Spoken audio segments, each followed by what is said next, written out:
계시록 2장 1절에서 7절 말씀을 교독해서 읽도록 하겠습니다.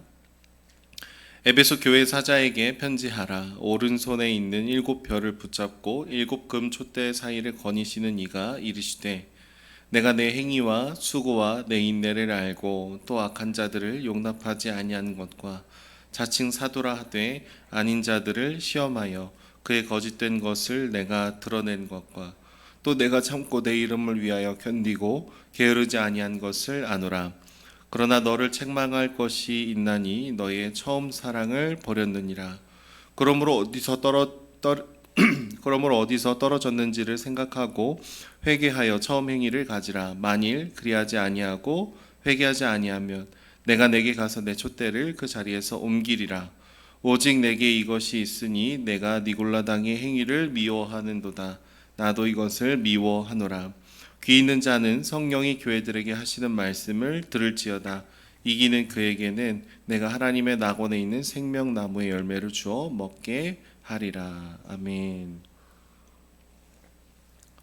정형외과에서 일하는 물리치료사분들의 얘기를 들으면 오늘날의 많은 사람들의 몸에 다들 심각한 불균형이 있다라고 합니다. 스마트폰을 많이 보기 때문에 이게 거북목이 있는 것도 있고요. 그러다 보면은 뭐 척추, 골반 모든 영역에 조금씩 이렇게 틀어짐이 있다라는 것이죠. 더군다나 한국 사회에서는 많은 학생들 또 직장인들 중에 많은 분들이 하루의 대부분을 이 책상에서 앉아서 시간을 보내는 분들이 많습니다. 그래서 의자에 장시간 앉아 있다 보면은 뭐 허리 쪽 근육이 약해지게 되고 이 고관절 쪽에 이렇게 틀어짐이 많게 되죠. 그래서 예전에 저도 이제 강대상에 이렇게 딱 하고 서면은 이 몸의 좌우가 맞지 않았던 적들이 있습니다. 그래서 서게 되면 왼쪽이 이렇게 기울어 있어서 왼쪽 발에만 이제 방석을 하나 밟고 이렇게 서면은 이제 어깨가 좌우가 맞게 되는 일들도 있었습니다. 그러니까 저희가 균형을 지키면서 살아간다라는 것이 너무나 중요하다라는 것을 잘 알지만 실제로 그대로 살아내기란 좀처럼 쉽지 않습니다. 그래서 몸의 균형뿐만 아니라 이 마음의 균형을 잘 지킨다라는 것도 굉장히 어려운 일이죠. 그래서 예를 들어서 우리가 누군가가 뭐 잘못하고 틀렸을 때 옳은 말을 하다 보면은요 맞는 얘기인데 사랑의 마음을 잃어버리기가 쉽습니다. 또 사랑으로 관대하게 대하다 보면은 옳고 그름의 문제에 대해서 얘기해주지 못하거나 뒷걸음질 칠 때도 굉장히 많이 있는 것이죠. 그래서 사랑을 말하자니 공의로움이 훼손이 될 때가 많고 공의로움을 추구하자니 사랑의 마음을 잃어버릴 때가 많은 겁니다. 그래서 이 두 불균형 속에 우리는 어떻게 살아가야 될지를 늘 고민할 때가 많이 있는 것이죠. 여러분 오늘 말씀 본문은 사도 요한을 통해서 에베소 교회를 칭찬하고 그리고 동시에 책망하는 내용들이 나옵니다. 먼저 에베소 교회는 그들이 진리를 수호하기 위해서 부단히 애를 썼다라는 측면에서 굉장한 칭찬을 받습니다. 2절의 말씀을 보시면 너의 행위와 수고와 인내를 알고 악한 자들을 용납하지 않은 것과 자칭 사도라고 하되 아닌 자들을 시험하여 그의 거짓된 것을 드러낸 것에 대해서 칭찬한다라는 얘기가 기록이 되어 있죠. 우리가 주일마다 갈라디아서 말씀을 묵상하고 있는데 그때 등장하는 유대주의자들이 영향이 있을 가능성이 높습니다. 그들은 계속해서 예수님을 믿는 것 외에 유대인처럼 되어야 된다, 할례를 행해야 된다, 이것들을 구원의 조건으로 성취해야 된다라는 것들을 많이 주장했습니다. 그런데 이러한 내용들은 사실 예수 그리스도를 온전한 사역을 이제 부족하다라고 만드는 은혜로 말미암는 복음의 소식을 변질시키는 행위였던 것이죠. 두 번째 위험은 영지주의자들이었습니다. 그들은 어떤 특별한 깨달음, 영적인 깨달음이 있어야 구원을 받을 수 있다라는 것을 주장하는 사람들이었어요. 그리고 거룩한 것, 영적인 것은 거룩하고 육체적인 것은 세속적이다라고 날카롭게 이분법으로 얘기를 하다 보니까 굉장히 금욕주의적인 얘기들을 많이 했습니다. 뭐 이렇게 마음을 좀 절제하고 경건을 지키는 것, 우리 욕구를 잘 다루는 것, 이거 너무 좋은 것처럼 여겨지지만 육체는 세속적이고 영적인 것만 거룩하다라고 하면은 나중에는 어디까지 진행이 되냐면요 예수 그리스도의 성육신을 부정하게 됩니다. 왜냐하면 예수님의 육체 자체가 세속적인 건데 어떻게 다시 예수님께서 이렇게 육체로 오셨냐, 뭐 이런 얘기들을 하게 되는 것이죠. 이런 도전들도 있었습니다. 또 세 번째 도전들은 오늘 말씀에 니골로당이라고 표현이 되는 타협하는 마음입니다. 이 당시 에베소에는 아데미 신전이 있었기 때문에 성적으로 굉장히 문란한 문화 속에서 살아가고 있었던 것이죠. 그래서 그 중에 몇몇의 사람들은 예수 그리스도로 말미암는 이 복음이 주는 자유를 가지고 죄를 더 지어도 된다, 괜찮다, 아무 문제 없다, 이렇게 방종으로 바꾸면서 성적인 방종 그리고 우상 숭배로 많은 사람들을 유혹을 했었습니다. 이것 역시 복음을 잘못 이해하는 또 다른 극단이었던 것이죠.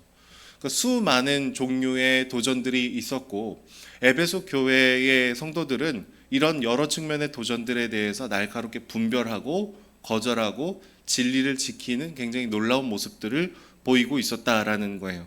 그래서 너의 행위와 수고 그리고 너의 인내를 우리가 안다라고 칭찬을 하고 있는 것이죠. 그들은 진리에 관해서 전문가처럼 대하고 있었습니다. 몸된 교회를 지키기 위해서 이거는 아니고 요거는 맞고 굉장히 날카로운 렌즈를 갖고 있었던 것이죠. 1절부터 4절까지의 말씀을 지나서 5절의 말씀으로 들어갈 때에는 그러나라는 접속사로 말씀이 다시 시작이 됩니다. 그리고 그들이 갖고 있는 한계와 문제점에 대해서 얘기하죠. 그들이 처음 사랑을 버렸다라는 거예요. 잃어버렸다라는 겁니다. 요한계시록의 권위자 중에 한 분인 이필찬 교수님은 이 본문을 보면서 에베소 교회가 진리를 과도하게 추구하고 누가 틀렸나 아닌가만을 너무 집중해서 보다 보니까 다른 사람을 충분하게 사랑해주는 그 사랑을 잃어버렸다라고 얘기를 합니다. 다른 사람의 잘못을 지적하고 교리적인 오류를 얘기해주고 날카롭게 이야기하다 보니까 그 상대방을 여전히 긍휼히 여기고 여전히 사랑해줘야 되는 그 마음을 잃어버릴 때가 많았다라는 것이죠. 보통 신학대학원에 입학을 하면 많은 전도사님들이 이런 모습을 겪습니다. 신대원에 가서 신학을 배우고 교수님들에 대해서 이런저런 얘기들, 또 이제 역사 신학에 대한 얘기들을 듣게 되면은 우리가 정말 신학을 제대로 공부하지 않으면은 이 성도님들한테 정말 안 좋은 영향을 끼칠 수도 있는 존재구나라는 것을 배우게 됩니다. 그러면은요, 저희가 설교 때 사용하는 단어 하나, 표현 하나, 그리고 다른 사람들에 대해서 굉장히 민감해질 때가 있어요. 그래서 신대원 채플 때 어느 목사님들이 와서 설교를 하면은 막 은혜를 받고 싶고 마음을 활짝 열고 그런 마음보다는 저분이 혹시 교리적으로 틀린 말을 하는 것은 아닌가 그러면서 신대원 1, 2, 3학년 이 시절을 보내면서 굉장히 진리에 대해서 날카롭고 분별하려는 그런 모습으로 나아갈 때가 있습니다. 그런데 동시에 빠지게 되는 함정 중에 하나가 하나님 자체를 사랑하고 이웃을 사랑하고 너그럽게 바라보는 시선을 놓칠 때가 있는 것이죠. 지금 제가 덜 그렇지만 신대원 다닐 때 저도 마찬가지였어요. 누가 단어 하나 잘못 쓰면은 정정해주고 그거는 이렇게 흘러갈 수 있으니까 틀렸다고 얘기해 줄 때가 많았던 겁니다. 사랑의 마음을 지키기가 힘들었던 것이죠.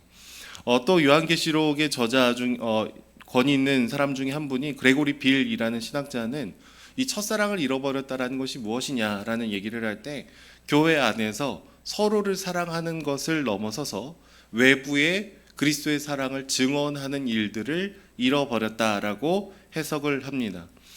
여러분 그리스도인들은요 그리스도에 대한 열렬한 사랑 때문에 그분이 우리에게 베풀어 주신 그 첫사랑을 기억하고 그것을 반사하며 아직 교회에 다니지 않는 아직 주님을 모르는 사람들에게 그것을 기쁨으로 전하게 되는 그런 마음의 감동이 있는 사람들이죠.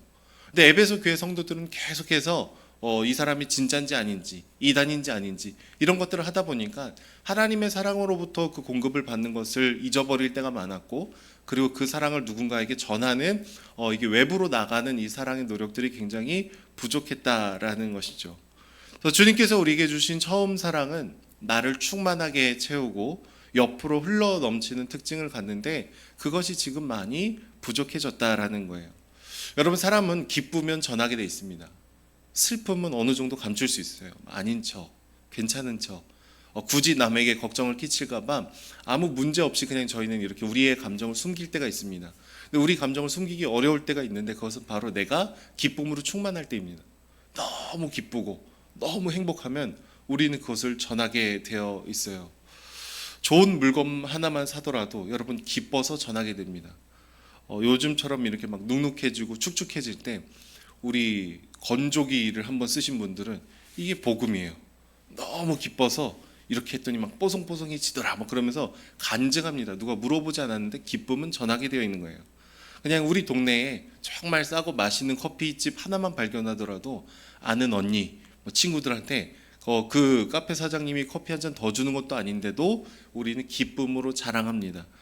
그 마음이 충만하면 바깥으로 흘려보내는 것이 사람의 모습이다라는 것이죠.